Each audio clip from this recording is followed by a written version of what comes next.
ግብርና ሚኒስቴር በ2018-19 የምርት ዘመን ለአርሶ አደሮችና ከፊል አርብቶ አደሮች የሚውል በቂ አፈር ማዳበሪያ አቅርቦት መኖሩን ገልጿል። ሚኒስቴር መስሪያ ቤቱ ይህንን የገለጸው በግብርና ግብዓት አቅርቦት ወቅታዊ ሁኔታ ላይ መግለጫ በሰጠበት ወቅት ነው። በመግለጫው የዘንድሮ የማዳበሪያ አቅርቦትና ስርጭት ካለፈው ዓመት ተመሳሳይ ወቅት ጋር ሲነጻጸር ከፍተኛ ብልጫ አሳይቷል የተባለ ሲሆን የአርሶ አደሩን አቅም ባገናዘበ መልኩ የአፈር ማዳበሪያ ለማቅረብ 84 ቢሊዮን ብር ድጎማ መደረጉም ተጠቅሷል። በቂ የግብርና ምርት አቅርቦት እንዲኖር እየተሰራ ስላለው ስራ የተነሳ በትን መግለጫ ሪፖርተራችን ሰላማዊት ጌታሰው ተከታትለዋለች። ግብርና ሚኒስቴር በእርሻና ሆልቲካልቸር ልማት ዘርፍ የመኸር የግብርና ስራ እንዲሁም በግብርና ግብዓት አቅርቦት ወቅታዊ ሁኔታ ላይ መግለጫ ሰጥቷል። በመግለጫው በምርት ዘመኑ 22.9 ሚሊዮን ኩንታል የአፈር ማዳበሪያ ለማቅረብ አቅዶ እየሰራ መሆኑን የገለጸ ሲሆን እስካሁን ባለው ሂደት 20.9 ሚሊዮን ኩንታል የሚሆነው ማዳበሪያ ግዢው ተፈጽሟል ተብሏል። በዚህም በምርት ዘመን ለአርሶ አደሮችና ከፊል አርብቶ አደሮች አስተማማኝ የአፈር ማዳበሪያ አቅርቦት መኖሩንም የሚኒስቴሩ የኢንቨስትመንትና ግብዓት ዘርፍ ሚኒስትር ዴኤታ ገልጸዋል። ተጠቃሚ አርሶና ከፊል አርብቶ አደሮቻችንም ዘንድ አሁን ላይ ምንም አይነት የአቅርቦት ጥያቄ የማይነሳበት ስርዓት መፍጠር ችለናል።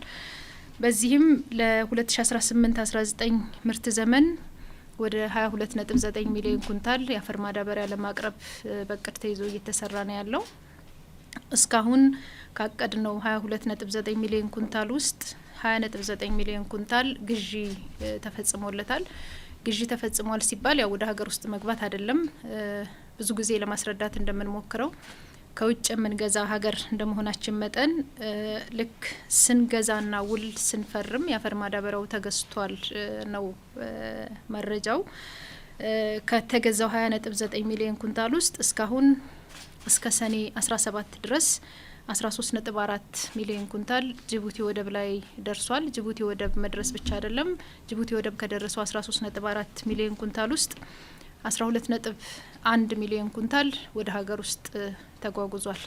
ከዚህ ውስጥ ካለፈው ህዳር አጋማሽ ጀምሮ እስካሁን ድረስ 10.7 ሚሊዮን ኩንታል ማዳበሪያ ለአርሶ አደሮች ተሰራጭቷል የተባለ ሲሆን የሰብል እድገት ደረጃን ጠብቀው ለሚጨመሩ እንደ ዩሪያ ላሉ ማዳበሪያዎች የሚሆን በቂ ክምችት እንዳለም ተገልጿል።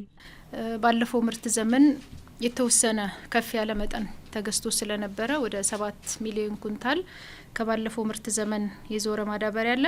እንግዲህ ዘንድሮ ወደ ሀገር ውስጥ የገባውንና የባለፈውን ምርት ዘመን ስናስብ 19.1 ሚሊዮን ኩንታል ለ2018-19 ምርት ዘመን የቀረበ ማዳበሪያ ነው ማለት ነው። ከዚህ 19.1 ሚሊዮን ኩንታል ውስጥ እስካሁን 10.7 ሚሊዮን ኩንታል ለተጠቃሚዎች ተሰራጭቷል። እኛ የምንቆጥረው ከህዳር አጋማሽ ጀምሮ ያለውን ስርጭት ነው። ከዛ በፊት ያለውን የዛኛው አመት ምርት ዘመን ስለሆነ ከህዳር አጋማሽ ጀምሮ እስከ ሰኔ 17 ድረስ 10.7 ሚሊዮን ኩንታል የአፈር ማዳበሪያ ለተጠቃሚዎች ተሰራጭቷል።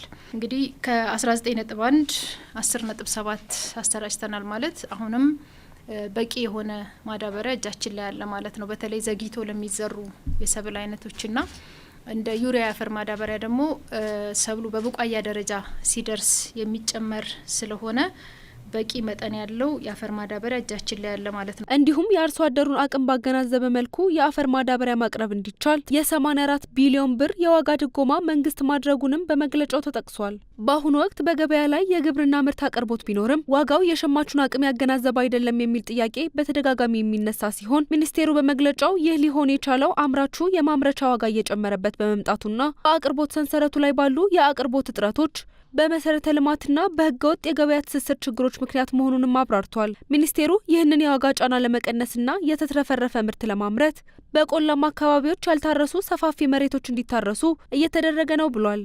አምራቹም የማምረቻ ኮስት እየበዛበት ስለሆነ እንደ ግብርና ሚኒስቴር እንደ አጠቃላይ የግብርና መዋቅር እየሰራን ያለ ነው የተትረፈረፈ ምርት መመረት መቻል አለበት ነው። ለዚህም ለምሳሌ ወደ ቆላማ አካባቢዎች ያልታረሱ መሬቶች እንዲታረሱ ማድረግና ማምረት እንዲችሉ ማድረግ ነው። በተጨማሪም ከፍተኛ የነዳጅ ፍላጎት ያላቸው የግብርና አምራቾች ከምርት ውጪ እንዳይሆኑ ለማድረግ ከንግድና ቀጠናዊ ትስስር ሚኒስቴር ጋር በጋራ በመተባበር ነዳጅ ቅድሚያ የሚያገኙበት አሰራር መዘርጋቱም ተገልጿል።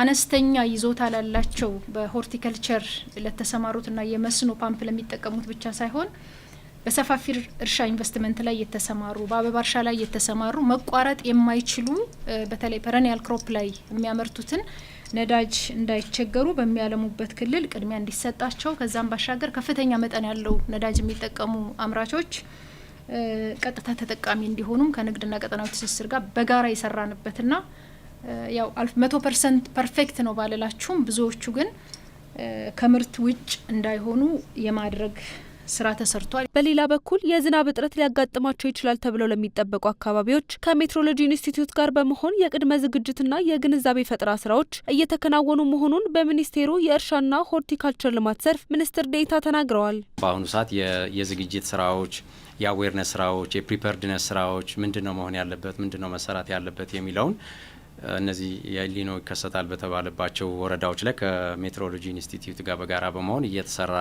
ይገኛል። የሚፈልገው ዝግጅት ነው። ሀፕን ሲያደርግ የዝናብ እጥረት ሲፈጠር ምንድነው መደረግ ያለባቸው እነዚህ ወረዳዎች ላይ የሚል ነው። ለምሳሌ ፈጥኖ ደራሽ የሆኑ የሰብል ዝርያዎችን መዝራት ሊሆን ይችላል። እርጥበት ሳይወጣ እርጥበትን ቶሎ መጠቀም ሊያስፈልግ ይችላል።